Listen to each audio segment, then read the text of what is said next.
Media बंधुओं, जैसा कि आप लोगों को ये विदित है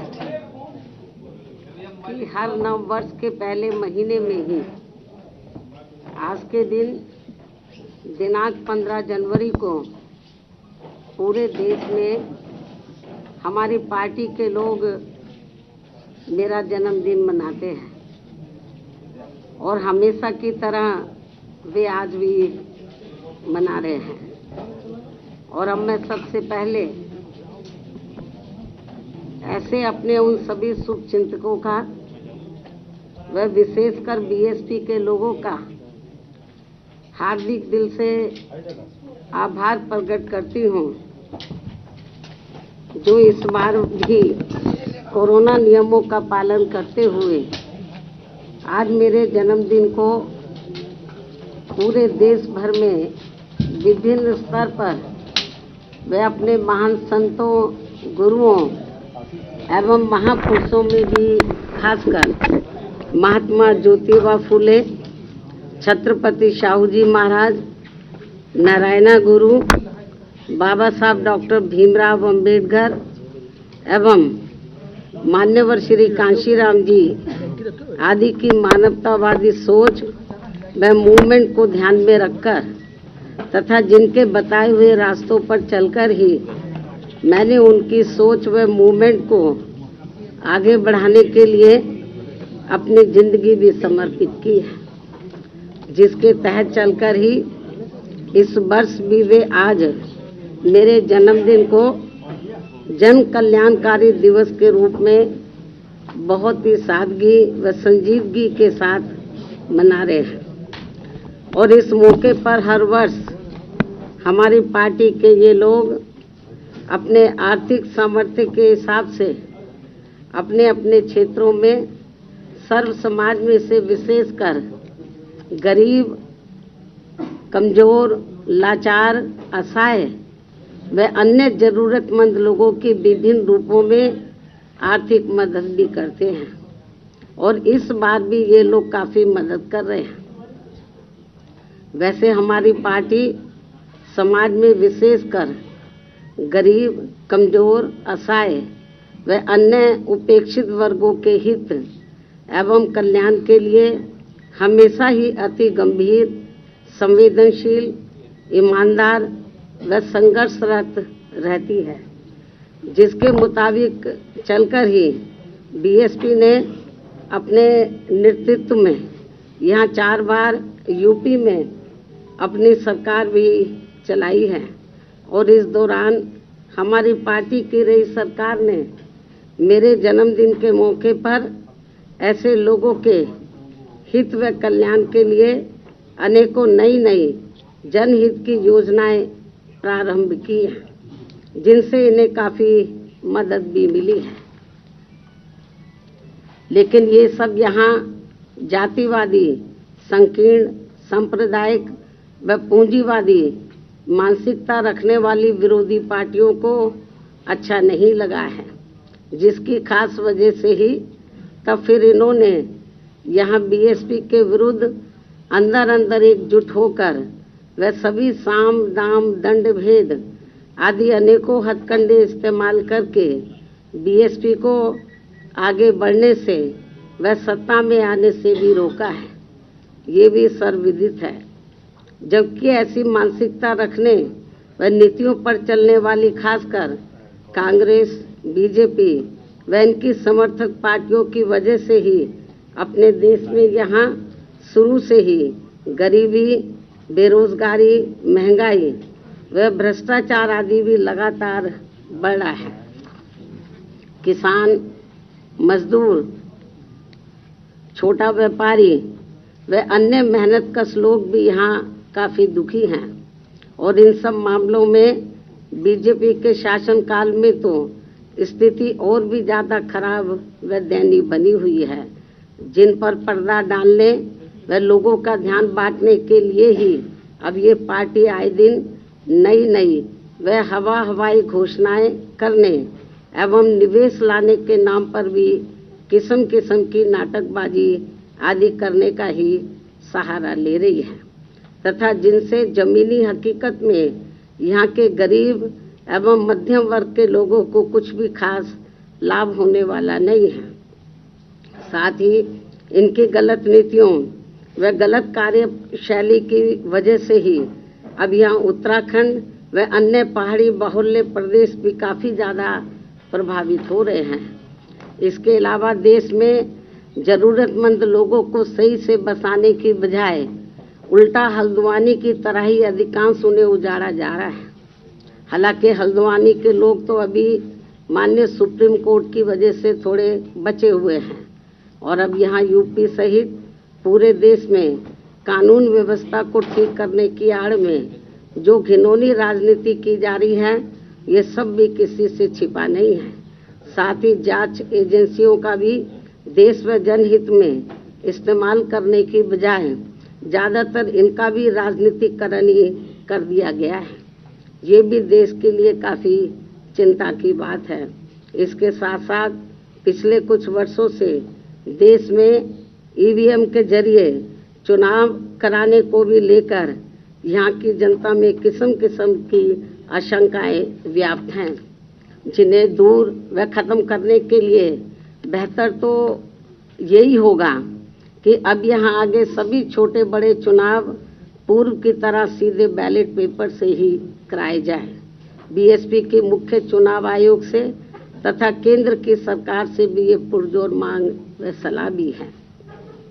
और अब मैं अपने जन्मदिन के मौके पर विशेषकर अपने दलितों, आदिवासियों, पिछड़े वर्गों, मुस्लिम व अन्य धार्मिक अल्पसंख्यक समाज के लोगों को आज भी इन्हें फिर से ये याद दिलाना जरूरी समझती हूँ कि भारतीय संविधान के मूल निर्माता व इन कमजोर एवं उपेक्षित वर्गों के मसीहा परम पूज्य बाबा साहब डॉक्टर भीमराव अंबेडकर ने अपने इन लोगों को ये कहा है कि मैंने यहाँ जातिवादी व्यवस्था के शिकार व सदियों से उपेक्षित रहे अपने इन वर्गों के लोगों को आत्मसम्मान व स्वाभिमान की जिंदगी बसर करने तथा अपने खुद के पैरों पर खड़े होने के लिए जो भी इन्हें कानूनी अधिकार दिलाए हैं, तो उनका सही से वह पूरा लाभ लेने के लिए इन सभी वर्गों के लोगों को आपस में भाईचारा पैदा करके वह संगठित होकर तथा अपने खुद के राजनीतिक मंच से जुड़कर केंद्र व राज्यों की भी राजनीतिक सत्ता की मास्टर चाबी इन्हें खुद अपने हाथों में लेनी होगी, क्योंकि अभी तक के अनुभव के मुताबिक यहाँ जातिवादी सरकारों के चलते हुए कभी भी इन वर्गों के लोगों को संविधान में मिले कानूनी अधिकारों का सही से वह पूरा लाभ नहीं मिल सकता है। खासकर आरक्षण के मामले में तो शुरू से ही यहाँ कांग्रेस, बीजेपी व सपा सहित अन्य सभी विरोधी पार्टियां अपने संवैधानिक उत्तरदायित्व के प्रति कतई भी ईमानदार नहीं रही हैं। इसके साथ ही एससी व एसटी के आरक्षण को लागू करने के मामले में ही नहीं बल्कि ओबीसी के आरक्षण को भी लेकर इन पार्टियों का रवैया अधिकांश समय अति जातिवादी व क्रूर ही देखने को मिला है, जिसके तहत ही कांग्रेस पार्टी ने केंद्र में अपनी सरकार के लंबे दौर के रहते हुए भी पिछड़ों के आरक्षण संबंधी मंडल कमीशन की रिपोर्ट को लागू नहीं होने दिया। इसके साथ साथ इन्होंने एससी व एसटी के आरक्षण को भी निष्प्रभावी बना दिया और अब बीजेपी भी इस मामले में कांग्रेस पार्टी के ही पद चिन्हों पर चलकर इनके आरक्षण के हक को मारने का भी ये घोर अनुचित कार्य कर रही है, जिसकी खास वजह से ही इस बार यूपी निकाय चुनाव भी प्रभावित हुए हैं। इतना ही नहीं बल्कि सपा की रही सरकार ने भी यहाँ खासकर अति पिछड़ों को उनका पूरा हक नहीं देकर इनके साथ हमेशा छल करने का ही काम किया है, जिसके तहत ही सपा सरकार ने ओबीसी की 17 पिछड़ी जातियों को ओबीसी वर्ग की सूची से हटाकर व उन्हें एससी वर्ग में शामिल करने का भी ये गैर संवैधानिक कार्य करके इन वर्गों के लाखों परिवारों को ओबीसी के आरक्षण से वंचित कर दिया और फिर ये सभी जातियां ना ओबीसी में रह पाई और ना ही एससी में उन्हें शामिल किया जा सका। और ये गलत कार्य करने पर सपा सरकार को कोर्ट की फटकार अलग लगी और तब फिर ये जातियां पुरानी स्थिति में वापस आई हैं। इसके साथ साथ सपा सरकार ने एससी व एसटी का पदोन्नति में आरक्षण को भी खत्म कर दिया और इससे संबंधित बिल को सपा ने संसद में फाड़ दिया तथा इसे फिर पास भी नहीं होने दिया गया।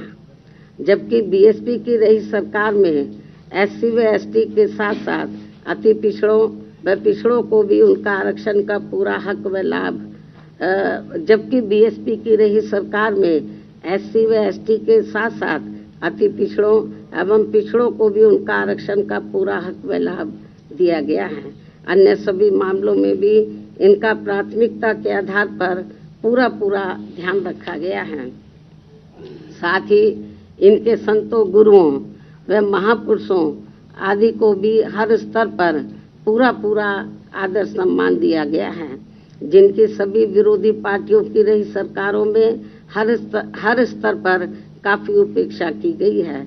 ऐसी स्थिति में अब यहाँ कमजोर एवं उपेक्षित वर्गों के लोगों को बाबा साहब की कही गई इन बातों पर अमल करके इन्हें अपनी पार्टी बीएसपी को पूरी ईमानदारी एवं निष्ठा से तथा पूरे तन मन धन से व हर स्तर पर इसे सत्ता में जरूर लाना होगा।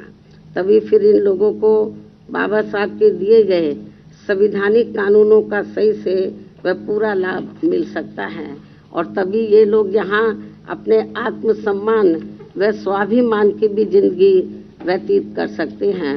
और इसके लिए यदि ये लोग पूरे देश में जी जान से जुड़ जाते हैं तथा बाबा साहब का ये सपना साकार कर देते हैं तो फिर यही इनका मेरे जन्मदिन पर विशेष व कीमती तोहफा भी होगा। वैसे भी इसके सिवाय मुझे इनसे कुछ और नहीं चाहिए। मुझे पूरी उम्मीद है कि इस मामले में मेरे ये लोग अब मुझे आगे कतई भी निराश नहीं करेंगे और इसके लिए मेरे नेतृत्व में हमारी पार्टी ने पिछले 1 वर्ष में जो भी प्रयास किए हैं तो उसे विशेषकर बीएसपी से जुड़ रहे नए लोगों व वर्तमान युवा पीढ़ी तथा आगे आने वाली पीढ़ी के भी जानने व समझने के लिए अब मैं हर वर्ष की तरह इस वर्ष भी आज अपने जन्मदिन के शुभ अवसर पर मेरी लिखी पुस्तक मेरे संघर्ष में जीवन एवं बीएसपी मूवमेंट का सफरनामा के 18वें हिंदी व अंग्रेजी संस्करण का, जिसमें मुख्य तौर से 1 वर्ष के दौरान का पार्टी व मूवमेंट के कार्यकलापों व संघर्षों आदि के क्रम में खासकर मेरे सामने आने वाली कठिन चुनौतियों, अनेकों प्रकार के संघर्षों एवं विभिन्न प्रकार के षड्यंत्रों तथा उनसे निपटने आदि का वास्तविक वर्णन व विवरण तथा साफ सुथरा लेखा जोखा होता है उसका विमोचन करती हूँ। लेकिन उससे पहले मैं बीएसपी के बारे में ये भी बताना जरूरी समझती हूँ कि बीएसपी धन्ना सेठों के धन बल पर व उनके इशारों से कोसों दूर रहकर यहाँ विशेषकर मेहनतकश बहुजन समाज के लोगों के हित व कल्याण के लिए समर्पित पार्टी है। इसके साथ ही नेताओं के स्वार्थ पूर्ति से अलग हटकर अपनी पार्टी का मुख्य लक्ष्य एससी, एसटी, ओबीसी व मुस्लिम समाज आदि इन बहुजन समाज को भाईचारे पर आधारित इस बने गठबंधन के बल पर, इस बने गठजोड़ के बल पर व चुनाव जीतकर इनकी सामाजिक एवं आर्थिक स्थिति को ठीक करने का लक्ष्य प्राप्त करना है। इसी सिद्धांत पर सख्ती से चलते हुए अब मैं यहाँ ये भी स्पष्ट कर देना चाहती हूँ कि इस वर्ष सन 2023 में कर्नाटक, राजस्थान, मध्य प्रदेश, छत्तीसगढ़ सहित अन्य जिन भी राज्यों में विधानसभा के वे अगले वर्ष देश में लोकसभा के लिए होने वाले आम चुनाव में भी हमारी पार्टी बीएसपी किसी भी पार्टी के साथ कोई भी गठबंधन करके ये चुनाव नहीं लड़ेगी, बल्कि अकेले अपने बलबूते पर ही ये सभी चुनाव लड़ेगी।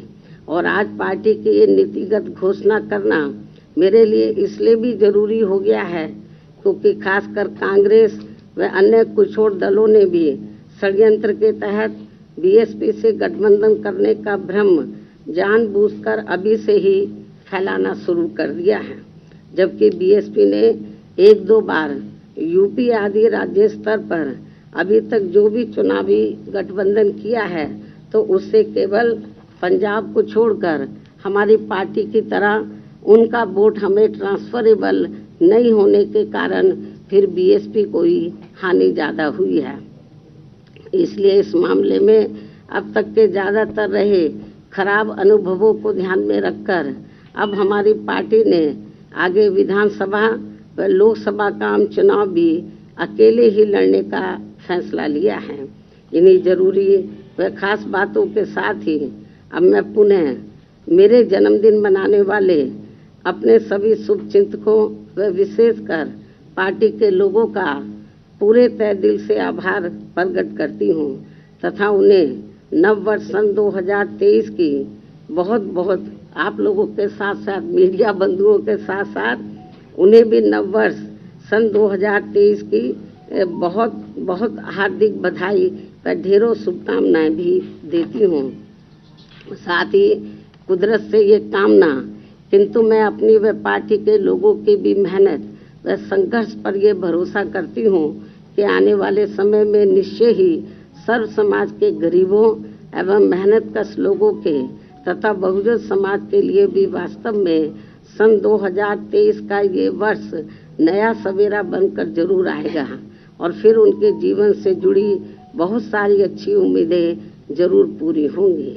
अब मैं अपनी पार्टी व मूवमेंट से जुड़ी मिशनरी पुस्तक का सफरनामा पुस्तक का यहाँ विमोचन करती हूँ।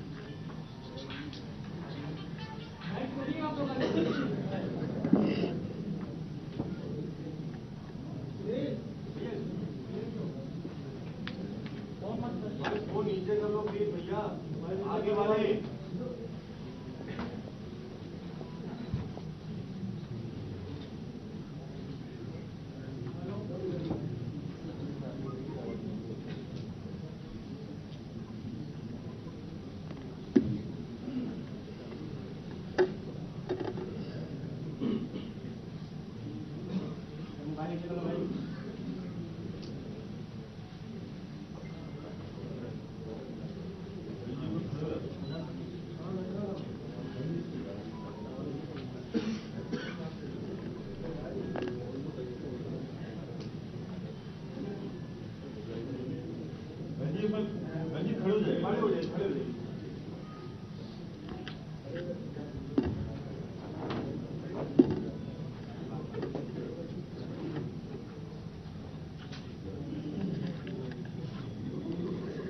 अंत में अब मैं सभी मीडिया बंधुओं से अपने जन्मदिन का केक व जलपान आदि ग्रहण करने के विशेष आग्रह के साथ ही अपनी बात यही समाप्त करूं, लेकिन उससे पहले यदि आप लोगों के कुछ सवाल हैं तो आप एक एक करके मुझसे जरूर पूछ सकते हैं, वरना फिर मैं आप लोगों से यही रजा लेती हूं।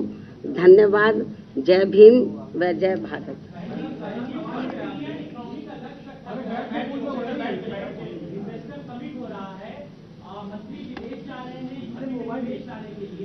आप कैसे देखती हैं इसको, क्योंकि आप खुद मुख्यमंत्री नहीं हैं, क्या इस समय उत्तर प्रदेश में निवेश की संभावनाओं को आप देखते? इसका कुछ यूपी की जनता को मुझे कुछ फायदा होता हुआ नजर आ नहीं रहा है। केवल पब्लिसिटी ज़्यादा हो रही है। जमीनी हकीकत में यूपी की जनता को कुछ लाभ हो रहा है वो तो मुझे कहीं नजर नहीं आ रहा, और मुझे लगता है आप लोगों को भी नजर नहीं आ रहा है।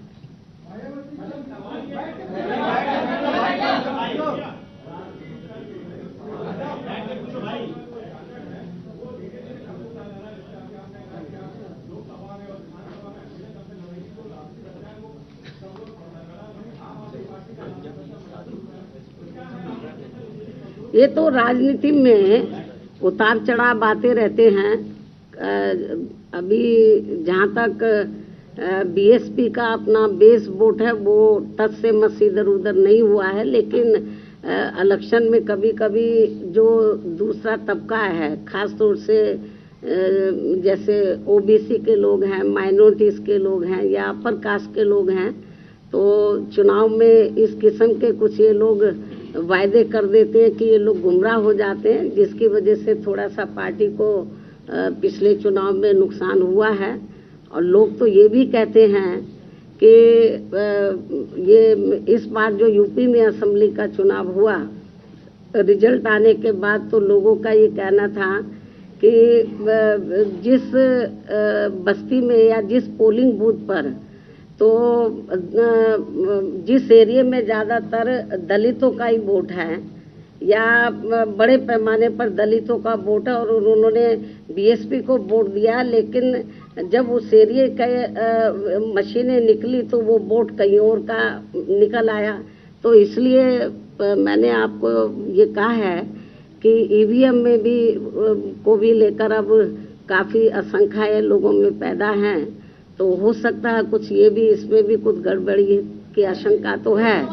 और मेरा तो यही कहना है कि जहाँ तक बीएसपी के जनाधार का सवाल है, बीएसपी का जो जनाधार है वो कोई कम नहीं हो रहा है। मुझे तो लग रहा है ईवीएम में कुछ गड़बड़ी जरूर है, आशंकाएं किस्म किस्म की पैदा हैं।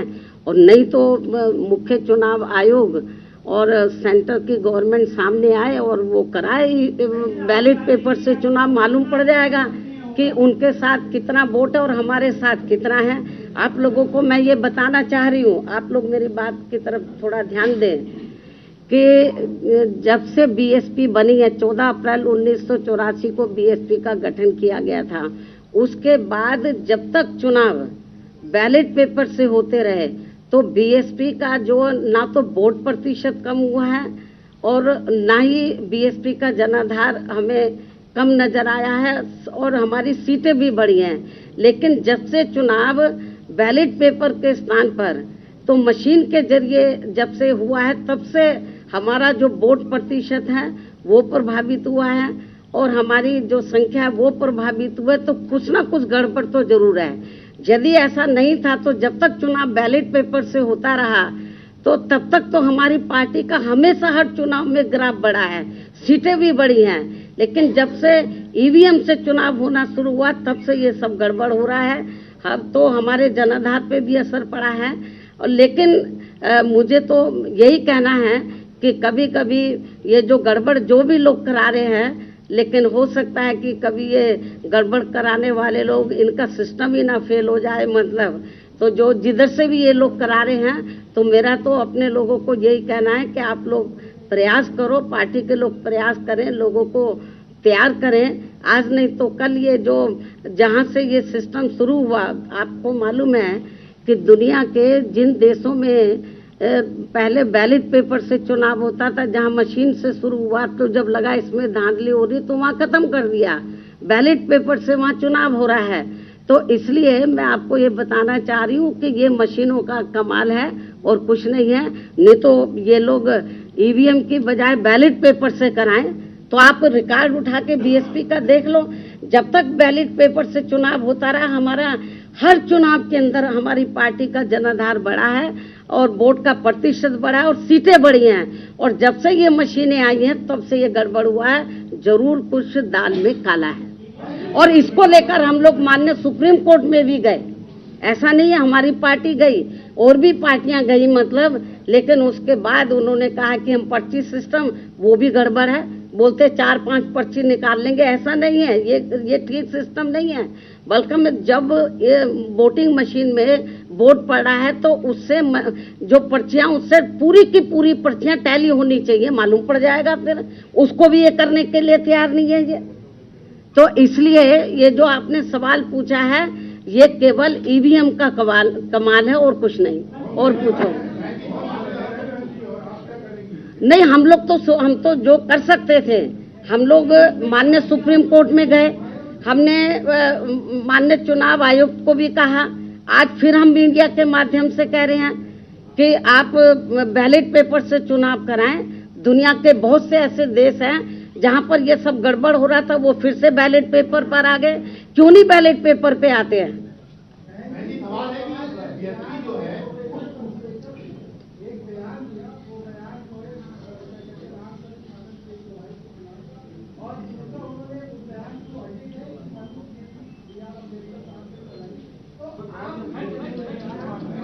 देखो, पहले बात तो आपने ये गलत बोला है कि बाबा साहब ने मनुस्मृति चलाई। बाबा साहब डॉक्टर अम्बेडकर ने नहीं चलाई है, ये तो आपको ये करेक्ट कर लेना चाहिए।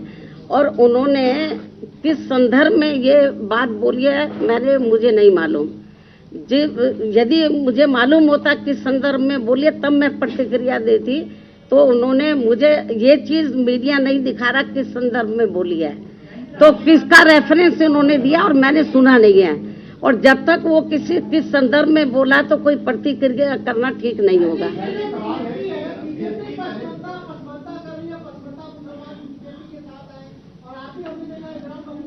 मैं जो आपको बता रही हूँ पसमानदे के बारे में, पूरे यूपी के मुस्लिम समाज के लोगों को ये मालूम है कि उनके साथ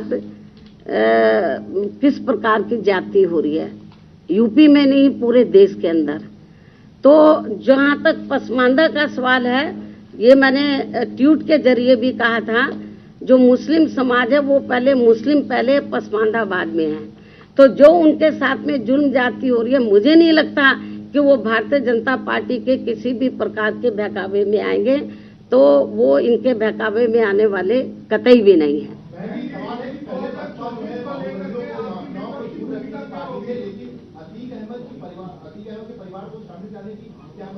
परिवार, जहाँ तक अतीक अहमद को तो हमने नहीं किया है शामिल, उसकी औरत को क्या, उसकी औरत कौन सी माफिया है?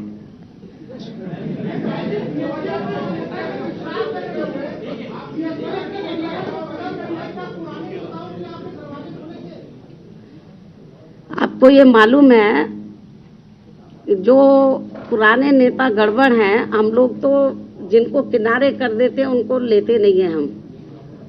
और अब दूसरी पार्टियों के पास नेताओं की कमी है, तो जो बीएसपी के जो निकाले हुए लोग हैं, चाहे तो कांग्रेस है, चाहे सपा है, चाहे बीजेपी, वो उनको लेकर घूमते रहते हैं।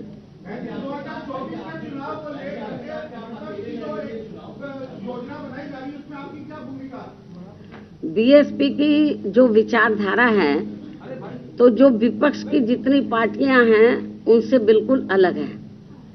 हमारी पार्टी पॉलिटिकल पार्टी के साथ साथ एक मूवमेंट भी है, एक मिशन भी है। ये सारी चीजों को देखकर हम लोग आगे बढ़ रहे हैं। हमारे चैनल बहुजन दस्तक को देखना, लाइक, शेयर, सब्सक्राइब करना मत भूलिएगा। और फेसबुक, ट्विटर, इंस्टाग्राम पर फॉलो जरूर करिएगा। जय भीम, जय संविधान, जय भारत, नमो बुद्धाय, धन्यवाद। चैनल आर्थिक समस्या से गुजर रहा है। अगर आप बहुजन समाज में बाबा साहेब अम्बेडकर और तथागत बुद्ध की विचारधारा को अधिक से अधिक लोगों तक पहुंचाना चाहते हैं तो हमें आर्थिक सहयोग प्रदान करें, ताकि हम अपने चैनल के माध्यम से देश विदेश में समता, बंधुता, एकता और संवैधानिक अधिकारों को ज्यादा से ज्यादा लोगों तक पहुंचा सकें। आप अपनी सहायता राशि नीचे लिखे खाते में जमा करा सकते हैं। खाता धारक गौतम रत्ना, खाता संख्या 3169576865 IFSC कोड SBIN 0060336, बैंक भारतीय स्टेट बैंक। आप हमारे बैंक खाते का विवरण स्क्रीन पर भी देख सकते हैं। रोको मत, हमें टोको मत, हमें आगे बढ़ते जाना है। जय भीम का नारा लगाना है, जय भीम का नारा लगाना है। जय भीम, जय भीम। मैं गौतम रत्ना आपका बहुजन फिल्म प्रोडक्शन में स्वागत करता हूं। और आप हमारे प्रोडक्शन हाउस के अंदर अपना कैरियर बना सकते हैं as a film director, as a producer and actor and actress and editor and cinematographer also. अगर आपको फिल्म से रिलेटेड कुछ भी प्रोजेक्ट आपको बनवाना है तो हमारे पास में पूरा सेटअप है, जिसमें फिल्म कैमरा है, शूटिंग लाइट्स है और एडिटिंग है। सारा A to Z एक ही जगह पर आपको हमारे यहाँ पर मिल जाएगा। तो दोस्तों, आप हमें कांटेक्ट कर सकते हैं हमारे नंबर्स पर 9810085714 और 8510005714। हमारे वेबसाइट पे विजिट कर सकते हैं www.filmserviceindia.com और हमें मेल भी कर सकते हैं gautamfilmsproduction@gmail.com पर। धन्यवाद।